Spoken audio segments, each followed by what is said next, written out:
When Rachel Weingarten isn't working as a marketing consultant, writer and public speaker, the three-time author can be found launching a non-profit, volunteering or teaching at the undergraduate and graduate levels.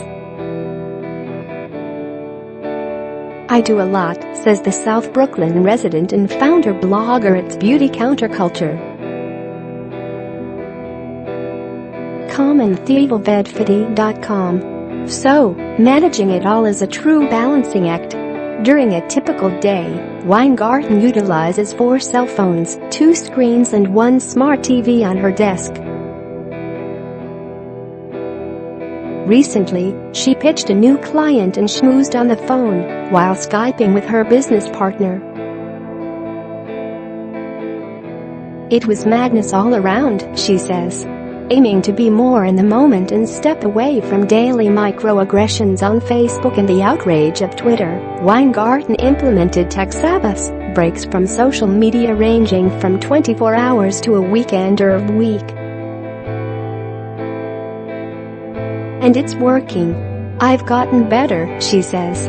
"I see how other people's work can get sloppy when they're concentrating on 20 other things, so I try to make a concerted effort to pay attention, tackle something and move on." Amanda Cole Kenyon, Chief Organizational Effectiveness Officer at Ketchum, a global communications consultancy based in Midtown, sensed a necessity to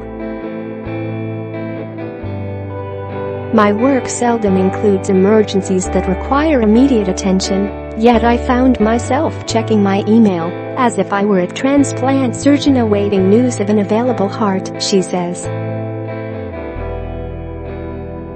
Eliminating multitasking altogether was too daunting, but the Forest Hills resident implemented 25-minute sprints to prioritize work and block out the world, referred to as the Pomodoro technique. This time management tool was devised by Francesco Cirillo in the 1980s and named after a tomato-shaped kitchen timer that inspired him as a university student. Pomodoro is Italian for tomato. Using this method, as outlined in Cirillo's book The Pomodoro Technique, Penguin Random House, Kenyon works distraction-free for 25 minutes and then takes a break, often checking emails, before diving back in.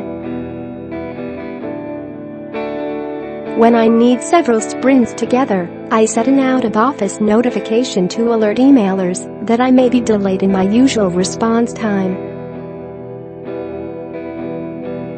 While I am not free of multitasking, I consider myself on the road to recovery," says Kenyon. Chris Bailey, author of the new book Hyperfocus: How to Be More Productive in a World of Distraction, Viking, says it's a process. Taming distractions through hyperfocus gets easier with time, he says. The productivity expert explains that we've never been so busy while accomplishing so little. Productivity isn't about cramming more into our days. We could stay busy replying to emails all day and not accomplish a thing. Productivity is about doing the right thing in each moment. By focusing on fewer things, we'll naturally feel less overwhelmed. Plus, it typically takes 25 minutes to get back on track after a distraction or interruption. That's why he recommends deliberately using technology to tame distractions by downloading desktop distraction blocking apps such as Freedom or Cold Turkey, which block users from certain sites and apps, or Rescue Time, which tracks your time management. In loud environments, use noise-canceling headphones and turn off phone notifications.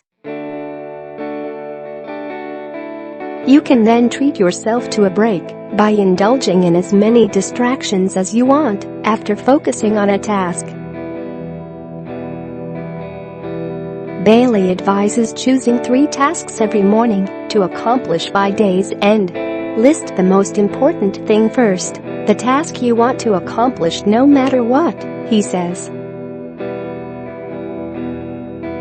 Then stick to it. Our work takes 50% longer when we switch between tasks relative to when we work from start to completion. When we're on our computer, we work for an average of just 40 seconds before switching to something else. Bye.